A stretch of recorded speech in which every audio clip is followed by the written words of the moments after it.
सूत्र में आपका स्वागत है। मैं हूं आपके साथ योगिता वाधवानी। आइए चलते हैं खबरों की ओर। भारतीय जनता पार्टी के पूर्व प्रदेश अध्यक्ष एवं प्रदेश के जल शक्ति मंत्री श्री स्वतंत्र देव सिंह और प्रदेश के राज्य मंत्री स्वतंत्र प्रभार श्री JPS राठौर ने की प्रेस कॉन्फ्रेंस। लोकसभा के प्रथम चरण का मतदान था वो द्वितीय चरण में और हुआ जनता बीजेपी का साथ।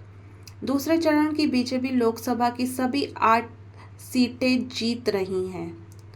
हाथी हाथ और साइकिल सभी चारों खाने चित्त हो गई हैं। जनता इनके नियत और नीति को जान गई है। जनता इन्हें सिर से नकार दिया है।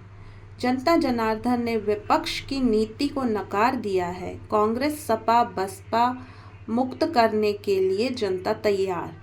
इंडिया अलायंस के नेताओं ने सिर्फ जातियों को बांटने का कार्य किया है, इसलिए जनता इस बार बीजेपी के साथ है।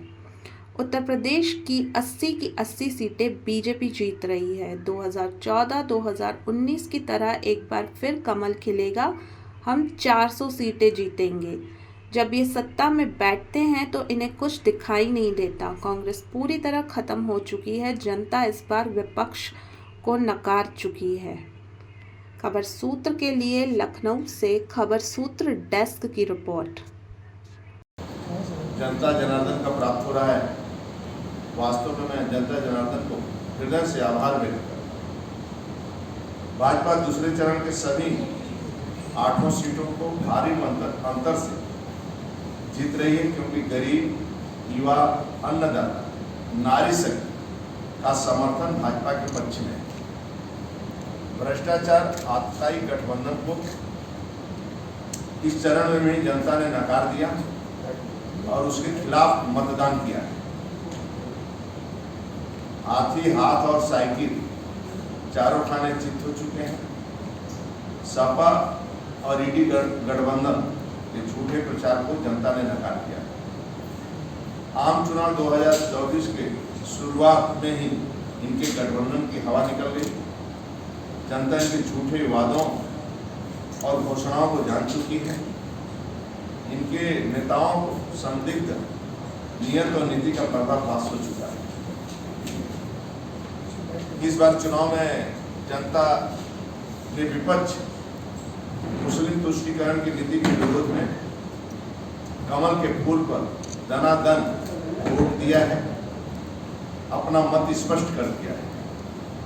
जनता जनार्दन ने समाज को जाति, मत, मजहब के नाम पर बांटने की विपक्ष की कोशिश को नकार के फेल कर दिया है।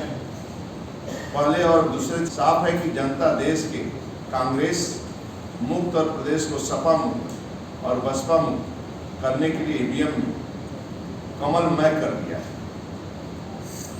ईडी अलायंस के नेता वो जातियों में, समाज को जातियों में बांट लोगों को लड़ाने की जहरीली सोच रखते हैं। नहीं, ये यहाँ भी अल्पसंख्यक तुष्टीकरण, यानी आपने स्वयं देखा है जब इनकी सरकार रही है उत्तर प्रदेश में, जब भी सरकार इनकी रही उत्तर प्रदेश में, जनता जनार्दन के हित के बजाय केवल एक वर्ग के हित ये लोग चाहते। इसी कारण गुंडागर्दी, भ्रष्टाचार, तो जनता जनार्दन ने इनको बिल्कुल नकार दिया है। जब इनकी सरकार आती है तो राज्य के अंदर गुंडागर्दी, भ्रष्टाचार का होता है। इसलिए आदरणीय मोदी जी के नेतृत्व में ही जनता जनार्दन का आशीर्वाद भारतीय जनता पार्टी के साथ, आदरणीय मोदी जी के साथ, जिस प्रकार इस समय चुनाव में चल रहा है, इसलिए इनको पहले चरण के चुनाव को भी सफलतापूर्वक संपन्न होने पर चुनाव आयोग, मतदान कर्मियों, सुरक्षा कर्मी के महायज्ञ निर्भंग पूर्वक संपन्न कराने के लिए भी बधाई देता हूँ। और उत्तर प्रदेश में 80 की 80 सीटें भाजपा के पक्ष में, क्योंकि गांव, गरीब, किसान, जिस प्रकार गरीब कल्याण योजनाएं हैं, जनता जनार्दन ने का आशीर्वाद पूर्ण बहुमत के साथ आदरणीय मोदी जी के साथ है। पहले अब 2014-19 की तरह फिर से पश्चिमी यूपी और बृहद क्षेत्र में कमल खिलेगा और हम 80 की 80 सीटों पर उत्तर प्रदेश में जीतेंगे और देश में सरकार बनेगी।